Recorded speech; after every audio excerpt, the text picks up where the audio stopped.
The unexpected encounter. Captain Sarah Chen never expected to make first contact while mining asteroids.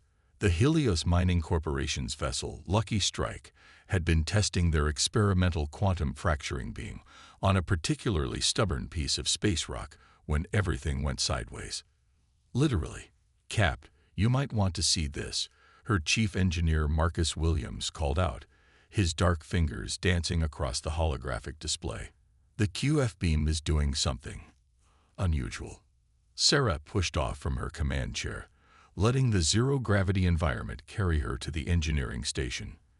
The asteroid they'd been mining was beginning to shimmer like a mirage in a desert. "Define unusual, Marcus." "Well," he scratched his head, dreadlocks floating freely in the zero. "According to these readings, we're not just breaking down the asteroid's molecular structure. We're somehow folding space." Before Sarah could respond, the asteroid vanished completely. In its place appeared something that made everyone on the bridge freeze. A massive fleet of ships, each one larger than any vessel humanity had ever constructed.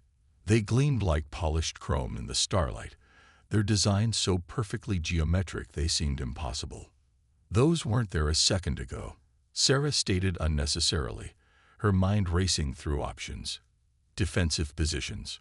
"Already on it," her tactical officer, Yuki Tanaka, responded calmly. "But Cap, if they wanted us dead, we'd be space dust already." The communications array suddenly lit up like a Christmas tree. "Multiple incoming transmissions," reported Communications Officer Diego Ramirez. They're all complaints about improper manifestation procedures." Sarah blinked. "They're what now?" "Violation of Section 47B of the Imperial Manifestation Codes." Diego read, trying not to laugh. "All vessels must appear through designated emergence points following proper application submission and approval process. Current wait time for processing, 3 to 5 business cycles." A new message appeared, this one marked with what appeared to be the digital equivalent of gold leaf and unnecessary flourishes. "Message from their flagship," Diego announced.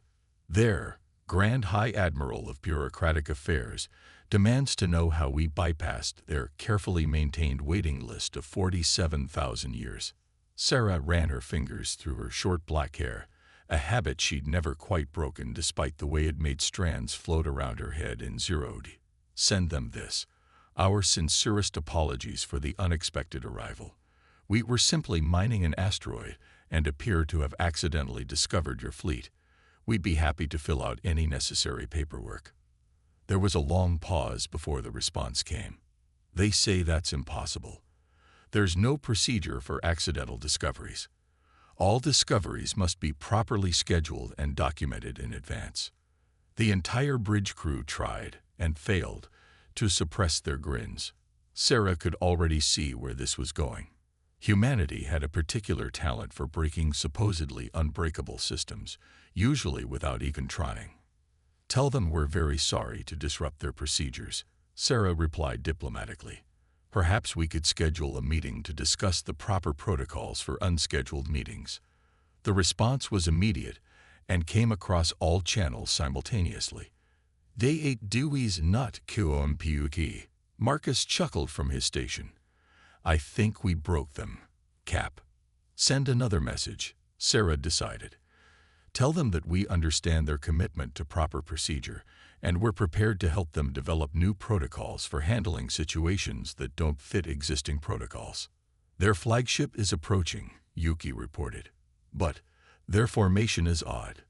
It's like they're trying to maintain perfect geometric patterns even while maneuvering." Sarah watched as the massive vessels moved with precise, mathematical grace. Everything about them spoke of order, structure, and carefully maintained patterns, which meant humanity, with its chaos theory computers and quantum uncertainty drives, was probably going to give them collective aneurysms. "Ma'am," Diego called out, "they're requesting to send a delegation aboard to, quote, assess the level of procedural violation and determine appropriate documentation requirements." They've attached a 700-page document detailing the proper procedure for improper procedure assessment. Sarah settled back into her command chair, a smile playing at the corners of her mouth. Accept their request. And Marcus, better hide those quantum uncertainty calculations.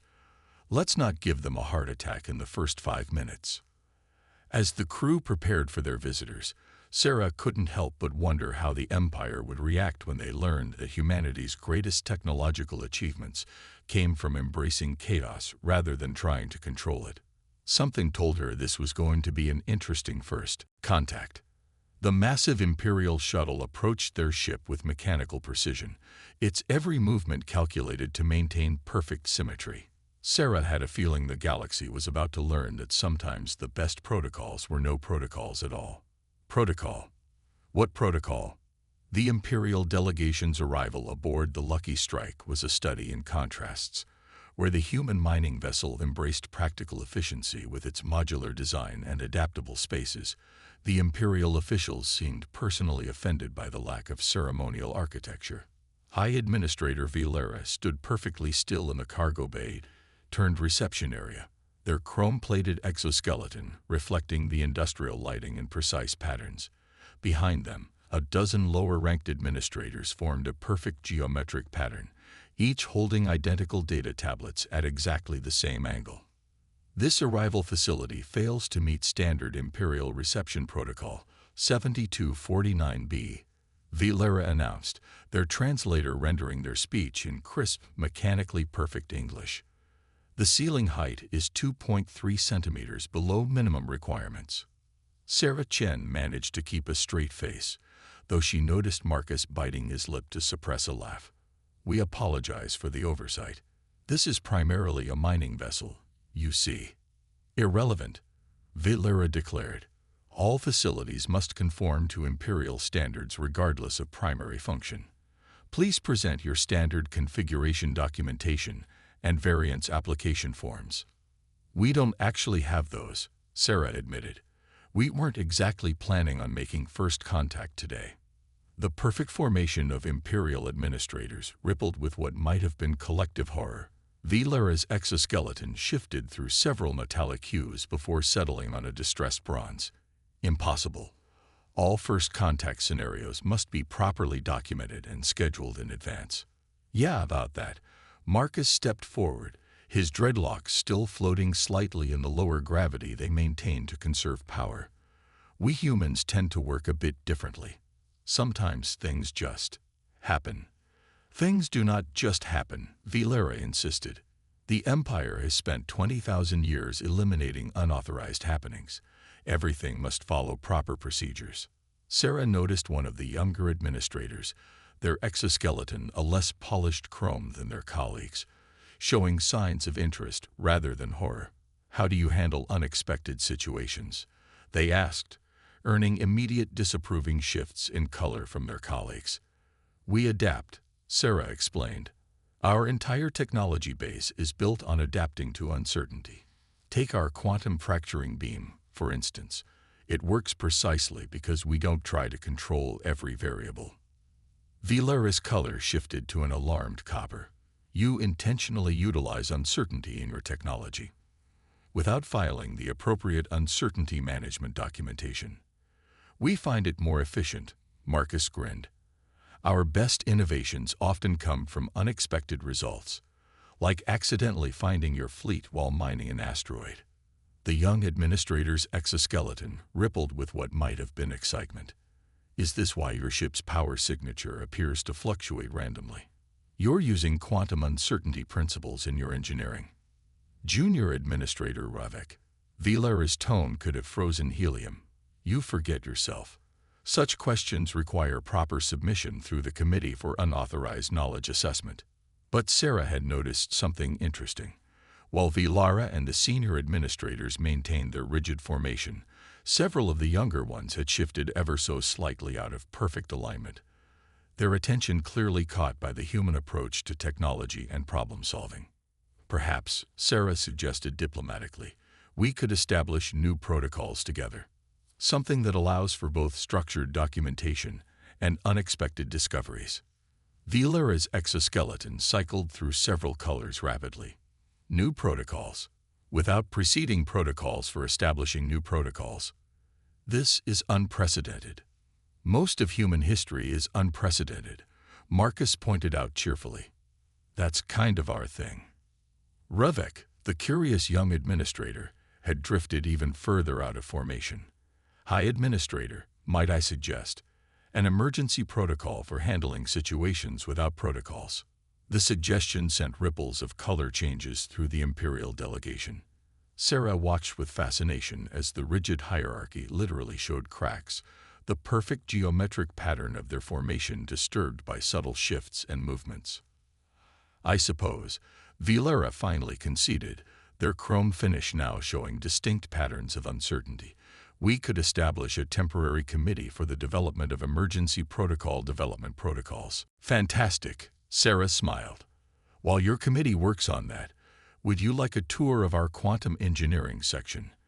I promise it will only violate about half of your existing protocols. Vilera's exoskeleton nearly short-circuited at the suggestion, but Sarah noticed Ruvek and several other young administrators showing distinct signs of interest. The Empire's perfect order was about to experience something it hadn't faced in 20,000 years: innovation. As they led the delegation deeper into the ship, Sarah caught Marcus's eye and winked. Sometimes the best way to change a rigid system was to simply exist outside its expectations. And if there was one thing humans excelled at, it was defying expectations. The challenge. The Imperial Grand Chamber aboard their flagship was a perfect sphere, its walls covered in constantly shifting mathematical equations. Sarah Chen stood with Marcus and a small delegation from the Lucky Strike, trying not to smile as Vilera presented their case to the Grand Computational Council. These humans, Vilera's voice echoed through the chamber, their exoskeleton now a formal gold, have demonstrated complete disregard for established protocols. However, their technological capabilities. Here, Vilera's color shifted to a troubled purple, appear to violate several laws of computational probability. The Grand Administrator, a massive being whose exoskeleton shimmered with all the colors of a nebula, leaned forward on their geometric throne. Explain this violation. They use intentional uncertainty in their calculations. Ruvek spoke up from their position in the junior administrator section. And it works. A wave of color changes rippled through the assembled council. The Grand Administrator's surface swirled with patterns of confusion. Impossible. Order is the foundation of progress. Chaos leads only to failure. Actually, Marcus stepped forward, unable to contain himself any longer. Chaos theory is the foundation of most of our advanced technology.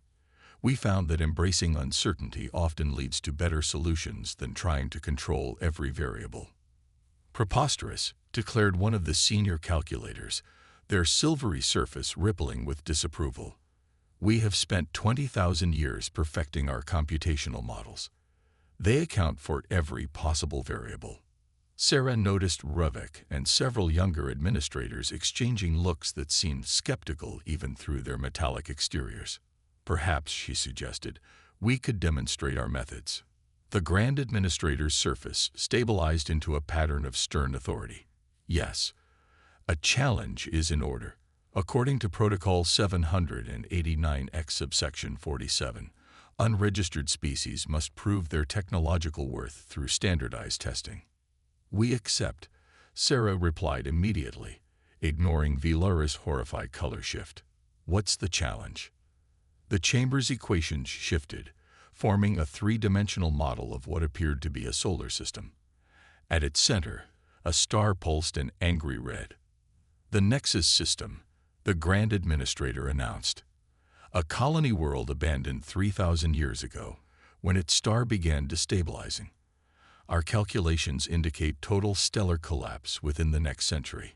All attempts to stabilize or salvage the system have failed. Sarah studied the model, noting the complex gravitational interactions between the star and its 7 planets. Marcus was already pulling out his tablet, his fingers flying over the holographic interface. The Empire's best minds have worked on this problem for 3 millennia. The senior calculator declared smugly, Our most optimistic models suggest a solution might be possible in another 7,000 years of careful calculation. 3 millennia. Marcus whispered to Sarah. I think I see the problem already. They're trying to control every variable instead of working with the chaos. Sarah nodded, then addressed the council. We accept this challenge. How long do we have? Standard testing protocol allows 1 solar cycle for. The Grand Administrator began. We'll have a solution in 3 days, Marcus interrupted, causing another wave of shocked color changes through the council. Impossible, Valera exclaimed. The computational requirements alone would take decades. 3 days, Sarah confirmed, fighting to keep her face serious. We'll need access to the system's complete data and permission to use our own computational methods. The Grand Administrator's surface showed patterns that suggested they were torn between amusement and outrage. Granted, but be warned. Failure will result in your species being classified as primitively overconfident, requiring 10,000 years of supervised development. As they left the chamber, Sarah noticed Ravek following them. The young administrator's exoskeleton had taken on a subtle pattern she hadn't seen before. Your species, Ravek said quietly, you really believe you can solve it in 3 days? Marcus spotted the solution as soon as he saw the model. Sarah replied, your people have been trying to prevent the star's collapse by controlling every aspect of its decay. We're going to try something different. Different how? Marcus grinned. We're going to help it collapse faster. Ravek's entire exoskeleton flickered in shock. But that's the opposite of stability. Exactly. Sarah smiled. Sometimes the best way to solve a problem is to stop fighting against the chaos and learn to use it instead. Want to help? We could use someone who understands imperial computational models. Ravek glanced back at the chamber, where the council was still visibly disturbed by the humans' confidence. Their exoskeleton shifted to a new color, one that seemed to combine imperial chrome with something more dynamic. Yes, they decided. I want to understand how you think differently. As they headed to the Lucky Strike's computational center, Sarah reflected that this challenge might do more than just prove humanity's worth.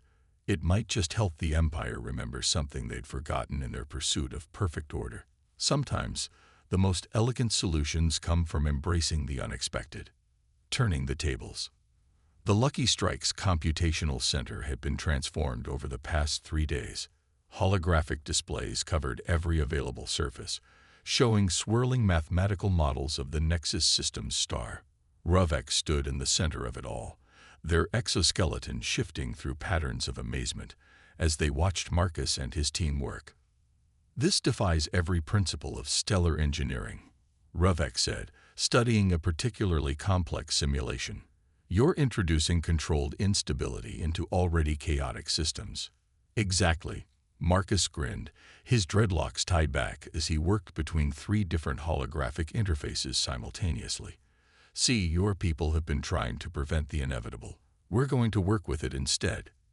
Sarah entered the room, carrying fresh coffee for her human crew members. Status report. The simulations confirm our initial theory, Marcus replied, accepting a cup gratefully. The Empire's been trying to stabilize the star by suppressing its natural collapse sequence, but fighting against that much chaos is like trying to hold back an ocean with a paper wall. Sarah finished. Ravek, your historical data has been invaluable. Each failed Imperial attempt actually made the situation worse by adding more variables they couldn't control.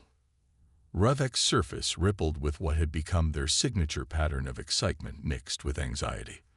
Over the past 3 days, they gradually shed the rigid patterns of Imperial behavior, becoming more animated as they worked with the humans.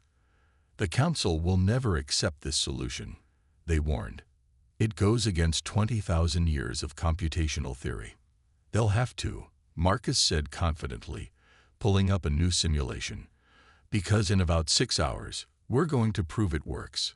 The grand computational chamber was packed. Word had spread about the humans' imminent presentation, drawing administrators and scientists from throughout the Imperial fleet. The equations on the walls seemed to move faster than usual, reflecting the agitation of those present. Sarah stood before the council, flanked by Marcus and Rovek.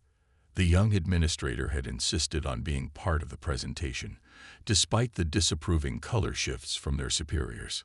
3 days ago, Sarah began, you challenged us to solve a problem that has stumped the Empire for 3,000 years. Today, we'll show you why it remained unsolved and how to fix it. Marcus activated their presentation, and the chamber filled with a dynamic model of the Nexus star. Your previous attempts all focused on preventing stellar collapse through carefully controlled energy redistribution. Each attempt failed because you can't control a chaotic system by adding more control layers. Instead, Rovek stepped forward, their voice steady despite their nervously shifting colors. The humans proposed something revolutionary, working with the chaos instead of against it. The model shifted, showing the star's internal dynamics. We're going to trigger a controlled collapse sequence, Marcus explained. But instead of trying to prevent the inevitable, we'll guide the star through its death cycle. Preposterous. The senior calculator erupted. You'll destroy the entire system. Actually, Sarah smiled. We're going to save it.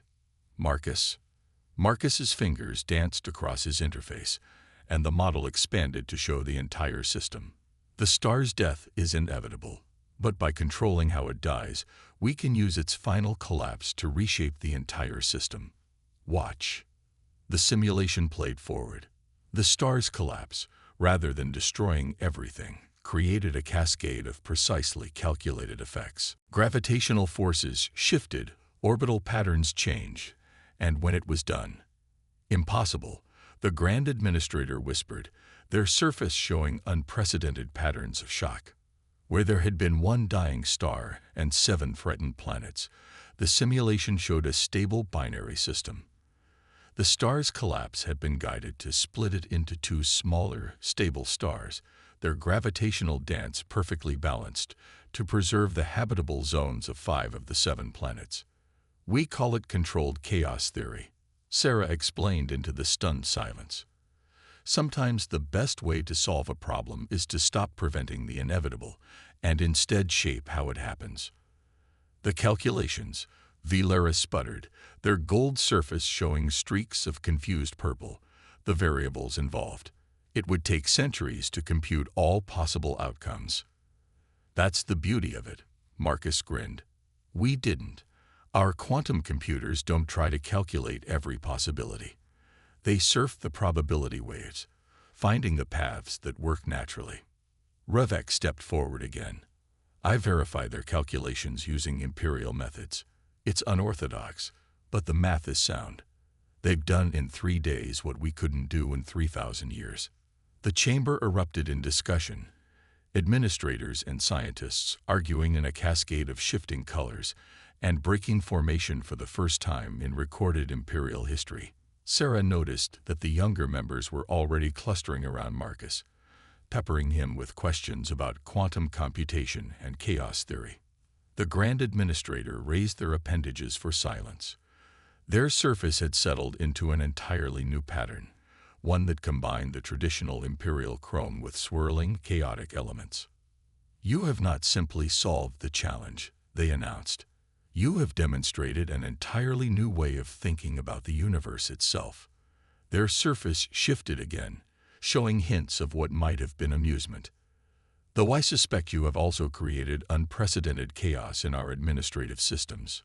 Sarah looked around the chamber, noting how the rigid geometric patterns of imperial society were already showing signs of change. Sometimes, she suggested diplomatically, a little chaos is exactly what a system needs to evolve. A new partnership. 6 months after the Nexus System Challenge, the Imperial Grand Chamber bore little resemblance to its former self. The perfectly geometric patterns had given way to dynamic flows of information, and administrators moved freely rather than maintaining rigid formations. Sarah Chen stood beside Rovek, watching as human and imperial scientists collaborated on a new project. Sometimes I still can't believe how much has changed, Rovek admitted, their exoskeleton showing the newly popular quantum pattern that combined traditional imperial chrome with swirling chaos theory equations. A year ago, the mere suggestion of unscheduled innovation would have caused a system-wide shutdown. Change was inevitable, Sarah replied, watching Marcus demonstrate quantum uncertainty calculations to a group of young administrators. You just needed a little push to stop fighting it. The implementation of the Nexus solution had been even more spectacular than their simulations predicted. The dying star's guided collapse had created a stable binary system, and already Imperial citizens were beginning to resettle the preserved worlds. But the real revolution had happened within Imperial society itself. Grand Administrator incoming, announced a junior aide, notably failing to use the traditional 47-word formal introduction. The chamber's occupants turned to watch their leader enter, their massive form now displaying a constantly shifting pattern that would have scandalized their predecessors. The results from the first Quantum Administrative Initiative are in, they announced without preamble. Another break from tradition that still made some older administrators shift colors in discomfort. By incorporating controlled uncertainty into our bureaucratic systems, we've reduced processing times by 94% and increased innovation rates by a factor of 12. Marcus grinned from his workstation. Turns out letting people try new things without filling out forms in triplicate actually encourages creativity. Who knew? Indeed, the Grand Administrator's surface showed patterns of amusement, an expression that would have been unthinkable 6 months ago. Though I must note that your human tendency to bypass regulations entirely still causes occasional disturbances. Speaking of disturbances, Revek's pattern shifted to show excitement. The experimental fusion of imperial crystalline computing with human quantum systems is showing remarkable results. We're processing calculations that would have taken centuries in mere minutes. Sarah watched as the chamber's displays showed the latest project, a massive undertaking to map and optimize travel routes throughout the galaxy using a combination of imperial precision and human chaos theory. The swirling patterns of probability and possibility were beautiful in their controlled chaos. We're calling it the Quantum Imperial Network, Revek explained proudly. The first system in Imperial history designed to adapt and evolve without requiring 17 levels of administrative approval. The old guard is still struggling to adapt, the Grand Administrator noted, their pattern showing thoughtful swirls. 20,000 years of perfect order is not easily changed, but they cannot deny the results. Our civilization has advanced more in 6 months than in the previous millennium. Sarah noticed a group of young administrators huddled around a terminal, their patterns showing the excitement of discovery. They were using the new hybrid computing systems to solve problems that the Empire had long declared mathematically impossible. It's not just the technology that's evolving, she observed. Your whole society is embracing the beauty of controlled chaos. Every Imperial ship I visit now has areas specifically designated for unscheduled innovations. Yes, the Grand Administrator's surface showed what Sarah had learned to recognize as pride. Though we still maintain certain protocols, we are not quite ready for the human level of, what did you call it, Marcus? Winging it, Marcus supplied helpfully, causing several nearby administrators to shift colors in amusement. The phrase had become something of a joke in Imperial circles, used whenever someone proposed a particularly unorthodox solution. The Imperial Diplomatic Corps sends its regards, by the way, Revek added. Your suggestion to add spontaneity training to their curriculum has led to a 300% improvement in interspecies relations. Sarah laughed. How exactly does one schedule training in spontaneity? Very carefully, the Grand Administrator replied with what was definitely a touch of humor. We are still the Empire, after all.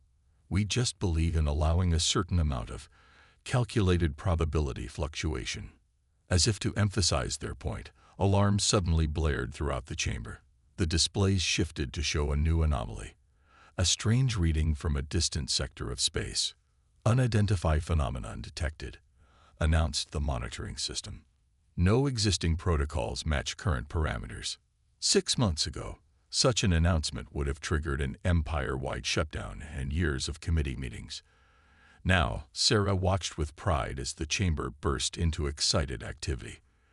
"Assemble a joint human imperial research team," the Grand Administrator ordered. "Let's see what new impossibility we can make possible today."